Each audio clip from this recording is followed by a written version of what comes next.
심판이 예언되어 있죠. 우리가 아는 대로 애굽, 블레셋, 모압 이렇게 차례차례로 주변국들에 대한 심판을 예언하는 것은 이런 주변국들에 대해서 하나님이 그 주변국들도 온 나라와 열방도 주권적으로 하나님의 손 안에 달려 있다는 것을 가르쳐 주고 있는 거죠. 그러므로 그들을 의지하지 말고 하나님을 의지하라는 이스라엘에 대한 메시지도 될 수 있고요. 또한 모압에 대한 경고와 심판을 통해서 모압이 왜 심판을 받나 이런 교훈들을 우리에게 또 가르쳐 주기도 합니다. 여러분, 모압은 아브라함의 조카 롯이 있죠. 조카 롯이 함께 아브라함과 함께 이제 가나안 땅으로 들어오게 되는데 그 많은 이제 하나님의 은혜와 축복을 받는 가운데 조카 롯과 아브라함이 갈라지게 된단 말이죠. 근데 조카 롯은 어느 땅을 선택하냐면 눈에 보이는 대로 아주 목초지가 풍요로운 그 땅을 자기가 선택해서 갑니다. 그런데 여러분, 목초지가 참 풍요롭고 또 문화와 문명이 발달할수록 하나님을 향한 악이 번성한다는 것을 우리가 배우게 되죠. 결국 그 땅이 소돔과 고모라의 땅이 되는 거죠. 결국 거기에서 롯의 가족은 하나님의 은혜로 구원을 받게 되는 가운데에 롯의 처는 또 소금 기둥이 되고 또 롯의 그 사위들은 거기에서 피하라고 하는 하나님의 명령을 거절하다가 거기에서 멸망당하게 되고 결국 딱 남는 자들이 롯과 두 딸들이에요. 그래서 작은 산에 피해 살게 되는데 그들이 자기들의 장래가 이제 끝난 것임을 알고 남편들이 다 죽었으니까 아버지에게 술을 먹이고 우리도 우리 후손들을 키우고 또 그래서 우리의 장래를 세워야 되지 않겠는가 하는 그런 마음으로 아버지에게 술을 먹이고 아버지와 정말 못쓸 짓을 해서 결국은 낳은 아들이 모압이고 그 다음에 둘째 딸이 낳은 아들이 암몬이에요. 그래서 그들은 뭐 아버지하고는 같이 못 살겠죠. 결국은 그들이 이제 민족을 형성하는데 이 모압 민족은 그런 가운데에 민족들을 형성해 나간 그런 족속이 되고요. 결국 이스라엘이 나중에 애굽에서 출애굽을 하고 가나안 땅으로 진격해 올 때 모압 족속을 만납니다. 하나님은 모압 족속들과 암몬 또 에돔 이게 다 친척들이잖아요. 조상들이 친척이고 하나님의 은혜 아래 거하고 그래 그들과는 싸우지 말고 그냥 지나가라 이렇게 말하는데 결국은 모압 족속들이 시비를 걸죠. 그래서 모압의 그때 당시의 왕이었던 발락이 발람 선지자를 통해서 저주하게 만들어요, 이스라엘을. 그런데 하나님께서는 발람 선지자를 통해서도 계속해서 이스라엘을 축복하게 만들어요. 그래서 할 수 없이 모압 여인들을 통해서 이스라엘을 음란한 우상 숭배, 특별히 여기도 나오지만은 그모스 신이 여기 등장하죠. 모압의 가장 큰 우상 중에 하나가 그모스 신이에요. 전쟁의 신입니다.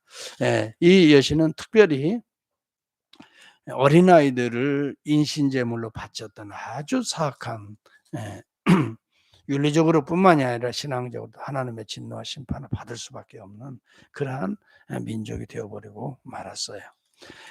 그래서 그들의 그 신전에서 유혹을 해서 이스라엘 장정들이 정말 음란한 행위들을 한단 말이죠.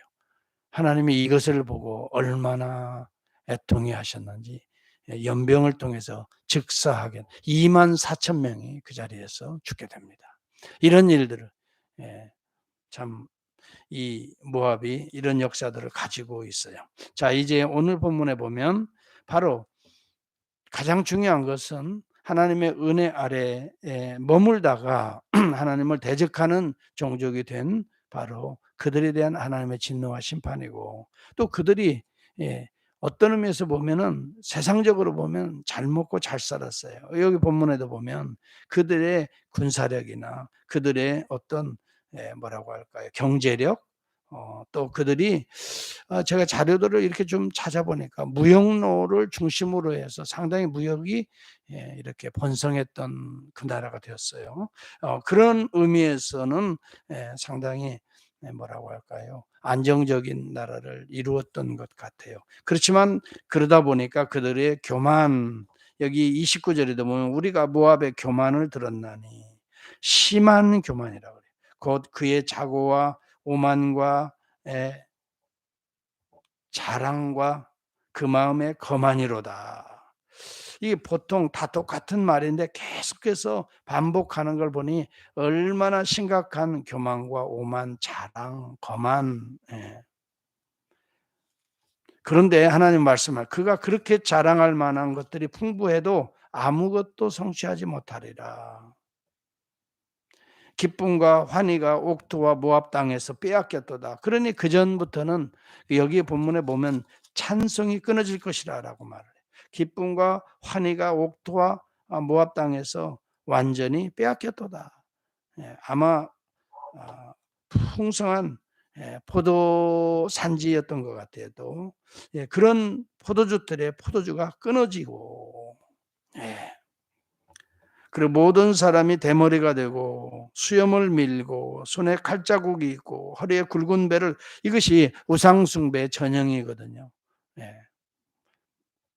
그런 모습들로 아무리 자기들의 그 모습 신에게 빌어봐야 그들은 하나님의 진노와 심판을 받을 수밖에 없고, 하나님이 지금 사용하시는 갈대아를 통해서 그걸 독수리로 표현을 합니다.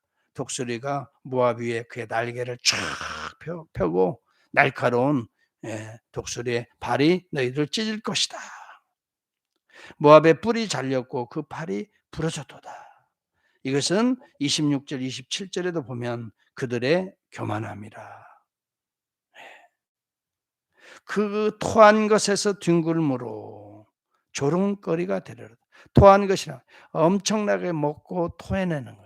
거기에 뒹군다는 말, 마치 돼지 같은 삶을 살아가는 거예요. 소망이 없어요. 꿈이 없어요. 그냥 먹고 마시고 즐기고 풍요로운 삶에 안락에 빠져 있는 그들, 모압 주민들아, 너희들은 이제 도망가게 돼 바위 틈새에 살게 될 것이고 비둘기같이 살게 될 것이다. 독수리가 떴다. 이런 내용들이 쭉 이어지면서 모압이, 중요한 것은 42절입니다. 여호와를 거슬러 자만하였으므로 멸망하고 다시 나라를 이루지 못하리라. 현재 여러분 평안하다고요? 현재 마시고 즐겁고 이제는 괜찮을 것 같다고요? 이것이 우리의 어리석은 착각입니다. 하나님을 거슬려 자만하는 행위입니다. 하나님의 뜻을 거슬리고 하나님의 마음을 거슬리고 하나님의 계획을 거슬린다면, 하나님의 일을 게을리하는 자는 저주를 받을 것이요 자기의 칼을 금하여 피를 흘리지 아니하는 자도 저주를 받을 것이다. 여러분, 이 메시지를 보세요. 하나님의 구속의 역사를 대적한다든지 하나님의 구속의 역사에 쓰임받지 못하는 자는, 이 말입니다, 하나님의 저주를 받을 것이다. 참으로 무서운 메시지가 아닐 수가 없습니다. 여러분, 이 시대에 어렵다, 다들 어렵다 어렵다 합니다. 그러나 어려울수록 하나님의 쓰임을 받아야 됩니다. 하나님께서 이 어려운 때에 어떤 모습으로 우리를 사용할 것인가, 여기에 관심을 가져야 됩니다. 우리의 시선이 우리의 어려운 형편에, 또 우리에게 환난을 주고 또 핍박을 주고 또 힘들게 함으로 어디 좀 쉴 곳이 없나, 어디 좀 피할 곳이 없나, 여러분, 우리의 시선이 그곳에 가는 것이 아니라 어려울수록 하나님이 어떤 구속의 역사를 이루시는가, 여기에 하나님의 시선에 우리가 눈을 맞춰야 되는 거예요. 거기에 쓰임받는 거예요. 여러분 그렇게 될 때 우리는 하나님의 오른팔에 쓰임 받는 일꾼들이 될 수 있다 하는 거죠. 참으로 평안할 때는 잘 몰라요. 신앙이 중심이 하나님 앞에 우리가 지금 테스트를 받는 것 같아요, 저는. 예. 평안할 때는요, 누구나 잘 될 때는요, 충성하는 것 같고, 뭐 대단히 교회를 사랑하는 것 같고, 주님을 그냥 뜨겁게 사랑하는 것 같고, 네. 죄종에 아주 참 곁에서 참 충성하는 하나님의 종들 같고, 다 그래요. 그러나 막상 어려운 시기, 고난받는 시기, 예, 힘든 시기에 우리들의 본심이 드러나지 않을까 생각을 해요. 과연 내 중심은 주를 위해서 충성했나? 사람을 보고 분위기를 보고 내가 신앙생활을 하지 않았나? 예. 하나님 앞에서 내가 살지 않았나? 아니면 사람 앞에서 사람 눈치 보고 사람과 더불어 말 섞고 예. 그렇게 함께 어울리며 춤추다가 살아가 뭐 그렇게 해도 신앙생활을 하는 거니까. 예. 그러나 여러분 어려움의 때에 보면 다 중심이 드러나게 돼요. 아 정말 주를 위해 헌신하고 주를 위해 충성하고 주를 위해 여러분 살아간다면 주님의 동역자가 된다면 예. 주님의 뜻을 위하여 하나님의 나라와 의를 위하여 우리는 최선을 다하고 충성을 다해야 될 것입니다. 이것이 오늘 우리에게 모압을 통해서 도전하시는 하나님의 말씀이라고 저는 이렇게 보고요. 특별히 모압이 왜 멸망했는가를 잘 생각하면서 은혜 아래 있었지만은 무엇을 선택하며 어떤 종족이 이루어지고 또 그들이 하나님의 구원의 역사에 어떻게 대적했는가, 이스라엘에게 어떻게 대적하고 어떻게 미혹했는가, 또 그것에 대한 하나님의 심판은 무엇인가, 오늘 이 본문들을 잘 생각하면서 여호와를 대적하여 여호와를 거슬러 자만하는 자들, 하나님의 뜻을 거슬려 자기의 꾀를 이루는 자들이 오늘 이 시대의 모압이요. 오늘 우리 안에도 이러한 모압들이 있지만은 오늘 예수 그리스도의 보혈로 말미암아 이미 주님이 그런 우리들의 모압과 같은 요소로 말미암아 심판을 받으셨다는 것을 생각한다면, 그러므로 인하여 그리스도 안에서 우리가 우리 안에 모압들이 심판을 받고 그리스도 안에 새로운 피조물이 되었다면 다시 모압으로 가겠어요? 다시 그 길을 향하겠어요? 다시 모압과 같은 그런 삶을 살겠어요? 사도 바울은 분명히 말합니다. 그럴 수 없느니라라고 말합니다. 여러분 하이퍼 칼비니스트들은 그렇게 할 수 없다라고 말을 하지만 자기의 성화적 노력을 방임합니다. 그러나 칼빈은 분명히 이야기합니다. 그렇게 할 수 없느니라라고 하는 것은 내 안에서 칼을 뽑으라는 말입니다. 여기 본문에도 보면은 여호와의 일을 게을리하는 자는 저주를 받을 것이라고 말하죠. 자기 칼을 금하여 피를 흘리지 아니하는 자도 저주를 받을 것이라. 여러분 우리 안에 칼은 무엇입니까? 남을 미워하고 원수 맺는 것이 아니라 우리 안에 모압을 잘라버리는 것.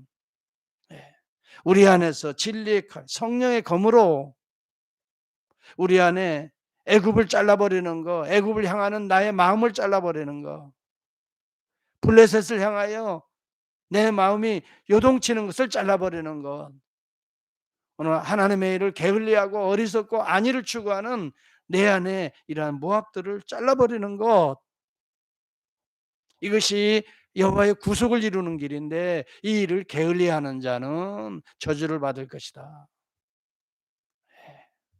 오늘 저와 여러분은 모압으로 다시 갈 수 없는 존재입니다.